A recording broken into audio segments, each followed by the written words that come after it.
अजय देवगन की भूज मूवी की shooting cancel हो गई है। क्या? तुझे कैसे पता है? हेलो ऐप से। देख, ये है हेलो ऐप। जैसे ही आप हेलो ऐप डाउनलोड करते हो, उस पर सर्च बार में हेलो ट्रेंड्स मिलेगा, जिसमें सभी ट्रेंडिंग न्यूज, वीडियोस, आर्टिकल्स मिलेंगे। उससे आप डे टू डे इन्फॉर्मेशन से अपडेट रह सकते हो। ये तो बहुत अच्छा ऐप है। मैं अभी डाउनलोड करके खुद को अपडेट करती हूँ।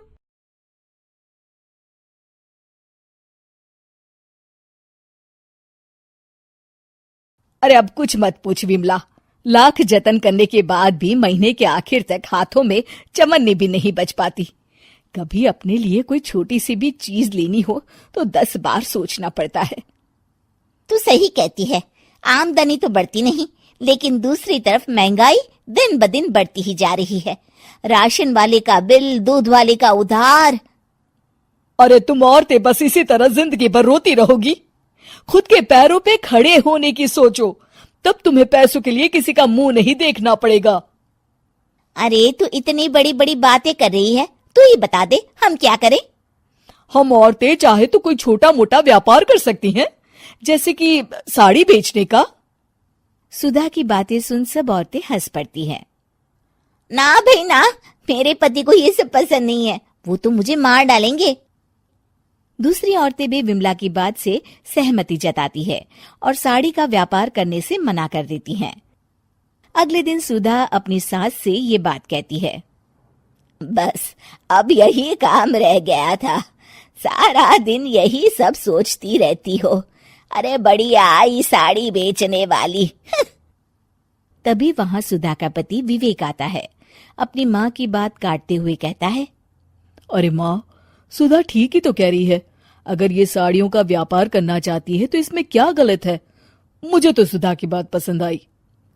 अरे मजाक है क्या व्यापार करना? अच्छे अच्छों की खटिया खड़ी हो जाती है। मैंने दुनिया देखी है। बेटा तुम लोग ज्यादा हवा में मत उड़ो, और फिर साड़ियाँ खरीदने के लिए पैसे कहाँ से लाएगा? तुम उसकी चिंता मत करो माँ, मैं देख लूंगा। अगले दिन विवेक अपने एक दोस्त से कुछ पैसे उधार लेकर साड़ी के कारखाने से बहुत सारी साड़ियाँ खरीद लाता है। ये लो सुधा, तुम्हारा ऑनलाइन अकाउंट बन गया है। अब लोग घर बैठे तुमसे साड़ियाँ खरीद सकते हैं। ये तो बहुत अच्छी बात है। हाँ, और इतना ही नहीं, मैंने इसमें सभी नई डिजाइन की साड़ियों की फोटो भी अपलोड कर दी है। अब बस तुम देखती जाओ। कुछ दिनों के बाद, नमस्ते, मुझे सुधा जी से मिलना है।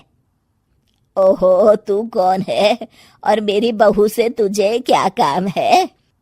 माँ जी, मैं सुधा जी से साड़ियाँ खरीदने आया हूँ। अरे बड़ा बेवकूफ है तू, इतना बड़ा मीना बाजार छोड़कर यहाँ साड़ी खरीदने आया है। तेरा ऊपर का कोई पेच ढीला है क्या? अरे माँ जी, आप नहीं जानती, आजकल ऑनलाइन का जमाना है, समय और पैसे दोनों की बचत होती है। तभी वहां सुधा आ जाती है। सुधा बिरजू को साड़ियाँ दिखाती है। क्या बात है सुधा बहन जी, आपके पास तो बहुत ही सुंदर सुंदर साड़ियाँ हैं। एक काम करिए, ये वाली दे दीजिए और ये वाली भी।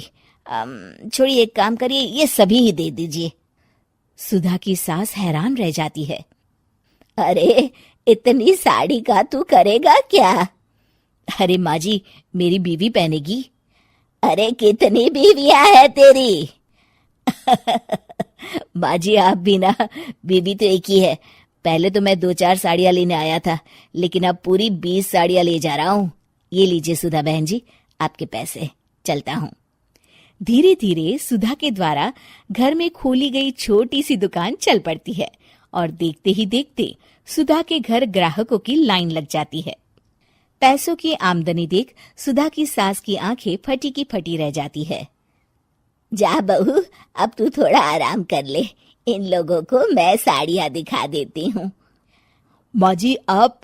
अरे हाँ हाँ, अब जा भी। इस तरह सुधा की सास भी उसके कारोबार में हाथ बटाने लगती है। देखो सुधा, तुम्हारा व्यापार तो चल पड़ा। पिछले कुछ महीनों में इतनी कमाई हुई है कि तुम्हें यकीन नहीं होगा। सच? हाँ, और तुम्हें पता है माँ, दोस्त से लिया हुआ उधार भी चुकता करके अच्छे खासे पैसों की बचत भी हो गई है। सुधा की सास अपनी बहू और बेटी की कामयाबी पर बड़ा खुश होती है। बहू की तरक्की देख के मैं बहुत खुश हूँ बेटा।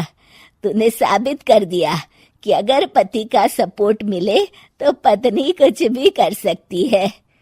जी माँ जी, आपने बिल्कुल सही कहा।